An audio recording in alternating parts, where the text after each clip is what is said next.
دنیا کو ہم بہت بڑی دنیا سمجھتے ہیں، حضور نے اس کی مثال کیا دی؟ صحیح مسلم کی حدیث ہے، نبی پاک علیہ الصلوۃ والسلام فرمانے لگے دنیا اور آخرت کی مثال اس طرح ہے جس طرح دریا بہ رہا ہو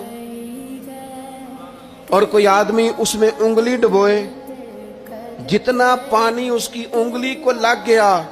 یہ دنیا ہے، اور جو باقی ٹھاٹھے مارتا دریا پیچھے ہے، سمندر پیچھے ہے، وہ سارا آخرت ہے۔ یہ اتنی سی دنیا ہے، یہ صحیح مسلم میں موجود ہے۔ اتنی سی دنیا کے لیے اتنے پاپڑ بیلنا، اتنی سی دنیا کے لیے اتنے ظلم کرنا، اتنی سی دنیا کے لیے اتنے حق ضائع کرنا،